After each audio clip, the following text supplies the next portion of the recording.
શું મિટિંગમાં ખાસ મુદ્દા રહ્યા પ્રજાલક્ષી?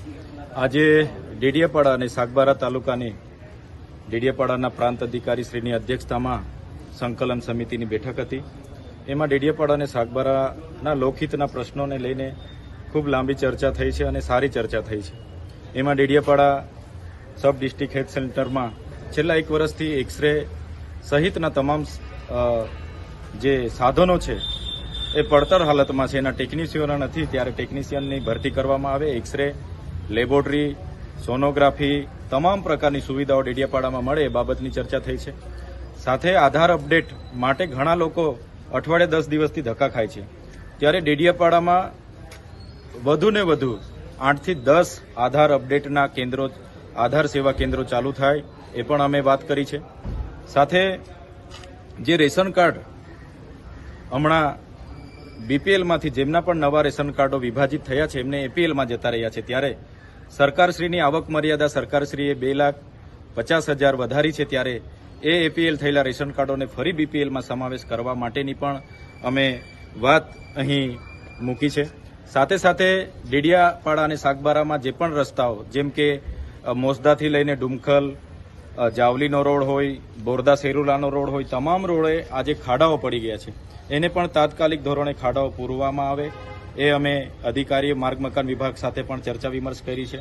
સાથે સાથે પોલીસ અધિકારીઓ અહીં જ એક આરટીઓ કેબિન ઊભું કરે, જેથી કરીને કોઈને પણ દંડ ફટકારવામાં આવે તો એ અહીં દંડ ભરીને પોતાની ગાડી છોડવીને જાય એ બાબતની પણ અમે ચર્ચાઓ કરી છે. સાથે જીઈબીને લઈને અને ખાસ કરીને આંગણવાડી બહેનોને અને એમના સુપરવાઇઝરોને ખાસ સૂચન અમે કર્યા છે કે સમયે જે પણ મેનુ આંગણવાડીની બહાર હોય એ પ્રકારના ગરમ નાસ્તા, ફ્રૂટ અને લીલા શાકભાજી ત્યાંના બાળકો, ધાત્રી માતાઓ અને સરગવા માતાઓને મળવા જોઈએ એ પણ વાત કરી છે. કેમ કે નર્મદા જિલ્લો એ પછાત જિલ્લો છે. 12,333 બાળકો જ્યારે કુપોષિતથી પીડાતા હોય ત્યારે સમયાંતરે ગરમ નાસ્તો અને પોષિત આહાર, પૂરક આહાર મળે એ બાબતની પણ અમે આજે ચર્ચા કરી છે.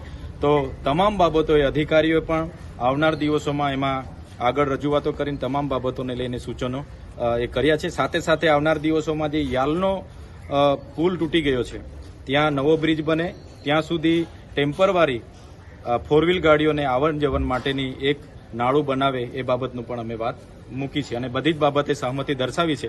ટૂંક જ સમયમાં તમામ સુવિધાઓ અહીંયા ઉપલબ્ધ થશે એ પ્રાંત અધિકારી સમેત તમામ અધિકારીઓ સહમતિ આપી છે. ભરૂચ લોકસભાની ચૂંટણી હમણાં લડ્યા, અહીંયાથી ભરૂચ જવું હોય નેત્રંગથી અંકલેશ્વર સુધી તો 3 કલાક જાય છે.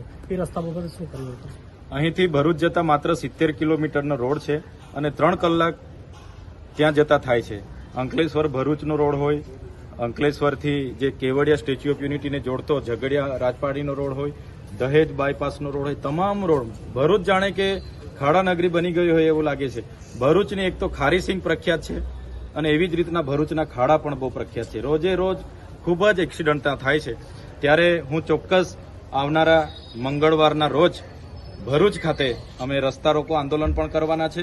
માર્ગ મકાન વિભાગ, જિલ્લા પંચાયત, સ્ટેટ અને નેશનલ હાઈવેના ઓફિસે પણ ઘેરાવો કરવાના છે અને કલેક્ટરશ્રીને પણ રજૂઆત કરવાના છે. આપ સૌને મંગળવારે ભરૂચ પધારો એવો આગ્રહ પણ, વિનંતી પણ કરું છું.